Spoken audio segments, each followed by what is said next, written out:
Imagine waking up every single morning, knowing that millions of people are counting on you, that every decision you make, every word, every action will ripple through an entire civilization. Now imagine choosing on purpose to be humble, to be kind, to be good. That was Marcus Aurelius, the most powerful man in the ancient world. And what he wrote in secret, in private journals never meant for anyone else's eyes, might be exactly what you need to hear today. Welcome back to Wisdom of the Stoics, the channel where ancient philosophy meets modern life. If you're new here, hit that subscribe button now, because what we explore on this channel has the power to genuinely change the way you see the world, and more importantly, yourself. Today, we're going deep into one of the most remarkable minds in all of human history, Marcus Aurelius, Roman emperor, philosopher, warrior, and, perhaps most surprisingly, a man who struggled with the very same things you struggle with right now. Doubt, frustration, exhaustion, the feeling that life just keeps throwing obstacles in your way no matter how hard you try. But here's what makes Marcus extraordinary. He didn't let those feelings win. He developed a philosophy, a daily practice for living well, for getting through hard days, for being better, not just when conditions were perfect, but especially when they weren't. And today, we're going to walk through his most powerful advice piece by piece. Stay with us until the very end, because the final piece of wisdom we share might be the one that hits closest to home. Let's begin. Before we get to the philosophy, we need to understand the man. Because Marcus Aurelius isn't some abstract thinker who sat in an ivory tower and wrote theories about life. He was a man in the arena, literally. Born in 121 AD in Rome, Marcus was adopted into the imperial family and groomed from childhood to one day lead the most powerful empire on earth. And he did. From 161 to 180 AD, Marcus Aurelius served as Roman emperor, and his reign was not easy. He spent much of it on the front lines of brutal military campaigns along the Danube River, fighting Germanic tribes in freezing temperatures, watching men die around him, managing plague, famine, and political betrayal back home in Rome. And yet, in the quiet moments between battles, by lamplight in a military tent, he wrote, not speeches, not imperial decrees, personal reflections. He called them his meditations, and they were never meant to be published. They were his private journal, a place to hold himself accountable, to remind himself of who he wanted to be, to wrestle honestly with failure, impatience, and pain. He wrote things like, and I'm paraphrasing here, "You wasted this morning. You lost your temper. You were not the man you wanted to be. Tomorrow try again." Imagine that, the emperor of Rome, scolding himself in a private journal for not being good enough. That's not weakness. That's one of the most powerful things a human being can do. And that spirit, that relentless, honest, compassionate self-examination, runs through every piece of advice we're going to share today. Now, here's a question I want you to sit with as we go through this. When was the last time you were truly honest with yourself about who you're becoming? Drop your answer in the comments. Seriously, this community is one of the most thoughtful on YouTube, and I genuinely love reading what you share. Let's talk about mornings, because Marcus Aurelius had a lot to say about how you start your day, and what he said might surprise you. In his meditations, Marcus wrote something that has echoed through the centuries. When you wake up in the morning, tell yourself, the people I deal with today will be meddling, ungrateful, arrogant, dishonest, jealous, and surly. Now wait, before you think this is some kind of cynicism, keep reading, because he continues. Now, but I have seen the beauty of good and the ugliness of evil, and have recognized that the wrongdoer has a nature related to my own, not of the same blood or birth, but the same mind and possessing a share of the divine. Let that land for a moment. Marcus wasn't telling himself to expect the worst so he could be bitter about it. He was doing something far more sophisticated. He was preparing himself. Stoics called this practice premeditatio malorum, the premeditation of adversity. The idea is this: if you wake up expecting the world to be perfectly cooperative, patient and fair, you're setting yourself up to be shattered before noon. But if you wake up having already mentally rehearsed. The fact that people will be difficult, that things will go wrong, that the day will have friction in it. Then, when those things happen, you're not ambushed. You're ready. Think about the last time someone cut you off in traffic, or a coworker sent you a passive-aggressive email, or your plans fell apart at the last minute. What was your reaction? If you're honest, probably some version of frustration. Maybe anger. Maybe a whole mood that lasted hours. Marcus would say that's because you were unprepared. Not unprepared for the event, but unprepared within yourself. And here's the deeper point he's making. Even the most difficult person you'll encounter today has a mind, has struggles you can't see, has a nature fundamentally connected to yours. They're not your enemy. They're just human, imperfect as all humans are, including you, including me. What Marcus is offering here is a morning ritual that builds two things simultaneously: resilience, by expecting difficulty, and compassion, by remembering the humanity in everyone you'll meet. So here's a practice I want to challenge you to try this week. Before you check your phone tomorrow morning, before the notifications, before the news, before the emails, take 60 seconds. Breathe and say to yourself, today will have hard moments. People will frustrate me. Plans will shift. And I will meet all of it with patience and perspective. Just 60 seconds. Try it for 5 days. Then come back and tell me in the comments if it changed anything. I think it will. There's a passage in the Meditations that has become one of the most quoted pieces of Stoic philosophy in the modern world. And honestly, it deserves every bit of the attention it gets. Marcus wrote, "The impediment to action advances action. What stands in the way becomes the way." Read that again. The obstacle becomes the way. Not just something you survive, not just something you endure. The very obstacle itself becomes the path forward. This idea is so powerful that author Ryan Holiday wrote an entire best-selling book about it. And you might have heard the title, "The Obstacle is the Way." If you haven't read it, link is in the description. Genuinely life-changing. But let's go deeper into what Marcus actually meant. Because this isn't just motivational fluff. This is a complete reframe of how to see adversity. Here's the key insight. Most of us experience obstacles as interruptions.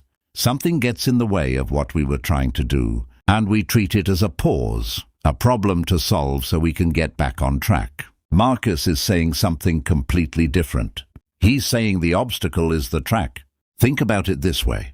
When a river meets a boulder, it doesn't stop and complain that the boulder is there. It doesn't wait for someone to move the boulder. It finds a way around it, over it, under it, and in doing so, the river actually grows. It carves new channels. It reshapes the landscape. And we have examples of this everywhere in human history. Thomas Edison failed over 1,000 times before he invented the light bulb.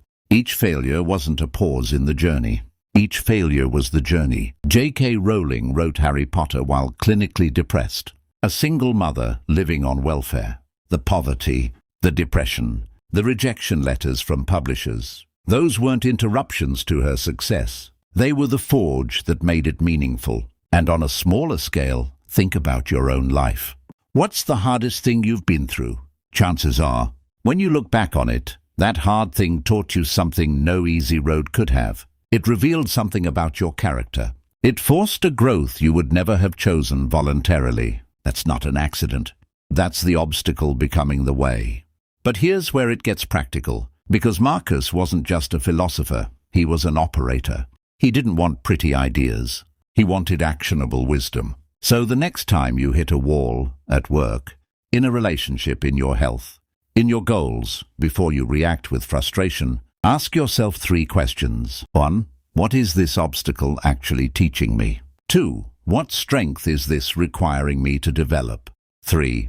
If this obstacle is the path, where does it lead? Write those questions down. Put them somewhere you'll see them when things get hard. Because they will get hard. And when they do, you'll want this framework ready. Marcus faced wars, plagues, and the weight of an empire. He used every single one of those obstacles as fuel. What could you do with yours? Of all the things Marcus Aurelius wrote about, the subject he returned to again and again, with a quiet but unmistakable urgency, was time.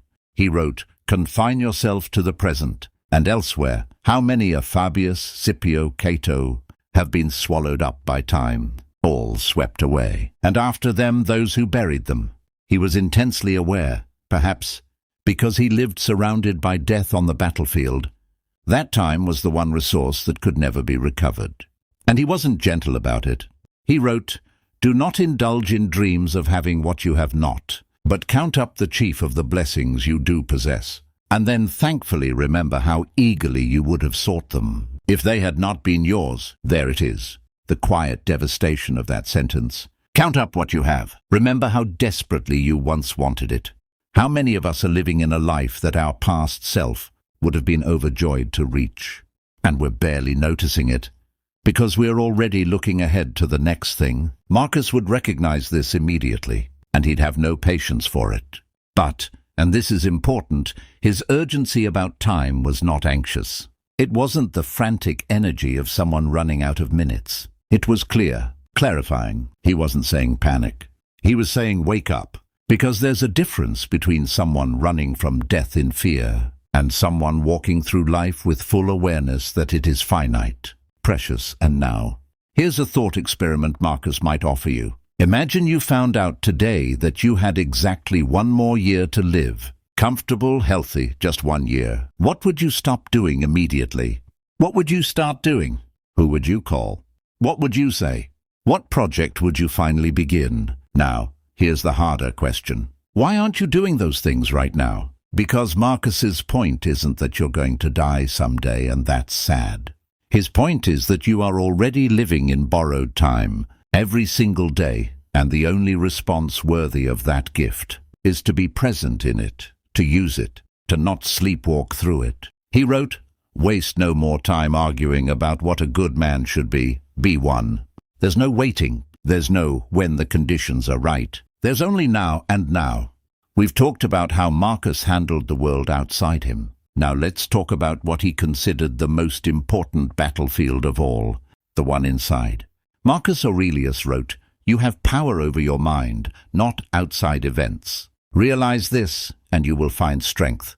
And in another place, "The impediment to action advances action.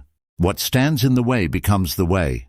But perhaps the most powerful concept in all of Stoic philosophy, and the one Marcus returned to most, was the idea of what philosopher Pierre Hadot later called the inner citadel. The citadel, the fortress, is your rational mind, your ability to choose your response, to decide what things mean. And Marcus believed that this citadel was unconquerable. Think about this. Marcus could not control whether barbarians attacked his borders. He could not control whether plague swept through Rome.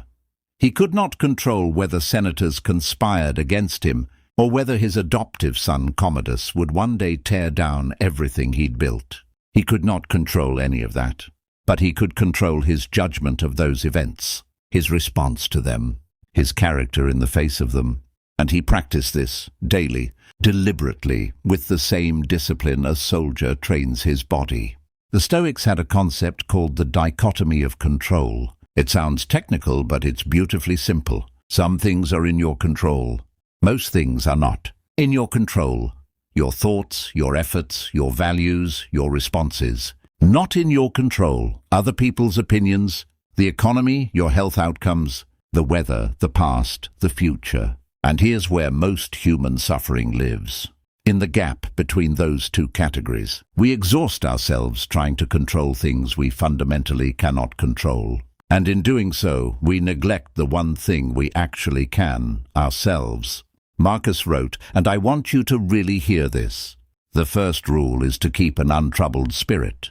The second is to look things in the face and know them for what they are, an untroubled spirit. Not because life is easy, not because nothing is wrong, but because you have built something inside yourself that the world cannot take. I want to ask you something personal here, and I genuinely love your response in the comments. What is one thing you're currently expending enormous energy trying to control that is actually outside your control? It might be what someone thinks of you. It might be how a situation at work plays out. It might be a relationship you can't force to go the way you want. Name it, even just to yourself. Because naming it is the first step to releasing it. And releasing it, redirecting that energy back to what you can actually control. That's not giving up. That's freedom. That's the inner citadel. Here's something that surprises a lot of people when they first discover Stoicism. They come expecting cold, emotionless self-sufficiency. The idea of a Stoic as a kind of stone wall, unmoved, unbothered, disconnected from other people. But that's not what Marcus Aurelius taught at all. In fact, one of his most repeated instructions to himself was this: waste no more time arguing about what a good man should be. Be one. And what did Marcus consider central to being a good man? Kindness. He wrote, "The best revenge is not to be like your enemy." He wrote, "Accept the things to which fate binds you, and love the people with whom fate brings you together." He wrote, and this one is extraordinary, "When you wake up in the morning, remind yourself that you were made for working with others, even those who oppose you." Marcus governed an empire. He had the power to do almost anything to anyone. And what he chose, again and again, was to respond to difficulty with patience, to respond to enemies with measured reason rather than rage, to respond to ordinary people with genuine care. This wasn't weakness. This was his most deliberate practice, because Marcus understood something that the modern world desperately needs to hear. Kindness is not naive. It is not passive. It is not the absence of strength. Kindness, chosen consciously, in the face of difficulty, is one of the most powerful things a human being can practice. He wrote, "If it is not right, do not do it. If it is not true, do not say it." Simple, almost brutally simple, but sit with it. How many times today did you say something that wasn't quite true? That was shaded by defensiveness or ego or a desire to win an argument. How many times did you do something that wasn't quite right? Not because you're a bad person, but because the easier path was right there and you took it. Marcus asked himself these questions every day, not to punish himself, but to calibrate, to return to who he wanted to be. And the beautiful thing is, every day offers a new chance. He wrote, "Every day provides its own gifts. Every day, no matter how badly yesterday went, is a new chance to be the person you're capable of being." That's not optimism. That's Stoic realism at its most generous. We've covered a lot of ground today. The morning ritual that prepares you for difficulty. The radical reframe that turns obstacles into opportunities. The urgency of present-moment living. The unconquerable fortress of the rational mind. And the profound practical power of kindness. But I want to leave you with one final piece of wisdom from Marcus Aurelius, one that in my view ties everything together. He wrote, "The happiness of your life depends upon the quality of your thoughts. Not your circumstances, not your achievements, not your bank account or your reputation or how many people know your name. The quality of your thoughts. That's it." And what Marcus spent his entire life doing, in battle, in court, in private, in public, was tending to the quality of his own thinking, questioning it, refining it, holding it to the standard of what a good, wise, just person would think. He was not perfect. He said so himself constantly falling short, constantly beginning again. But that's exactly the point. The Stoic life is not about arriving at perfection. It's about the practice. The daily, imperfect, honest, courageous practice of becoming better. You don't need to be an emperor to begin. You just need to begin. Maybe tomorrow morning, before the phone, before the noise, 60 seconds of preparation. A quiet acknowledgement that the day will be hard and that you are ready. Maybe the next time something blocks your path, you pause before reacting and ask what this obstacle is trying to teach you. Maybe you look honestly at what's consuming your energy that you cannot control and choose to let it go. Maybe you end tonight by asking, was I kind today? Was I honest? Was I in any meaningful way better than I was yesterday? That's it. That's the whole thing. Marcus Aurelius, the most powerful man in the ancient world, asked himself that question every single night. You can too. If this video moved you or shifted something in how you see your day, share it with someone who needs to hear it right now. You know who that person is. And if you want to go deeper into Stoic philosophy, we've got an entire library of videos right here on Wisdom of the Stoics. From Epictetus to Seneca to Zeno, each one designed to bring these ideas off the ancient page and into the reality of your modern life. Hit subscribe if you haven't already, and ring that bell, because these are the kinds of conversations you don't want to miss. I'll leave you with this. Marcus Aurelius wrote his meditations alone, by lamplight in a military tent, never imagining that 2,000 years later, his words would still be reaching people across the world. But they are, because truth doesn't expire, because wisdom doesn't age, because whatever struggle you're carrying right now, the ancient emperor, who carried the weight of an empire, has something to say to you about it. Go find better days. We'll see you in the next one.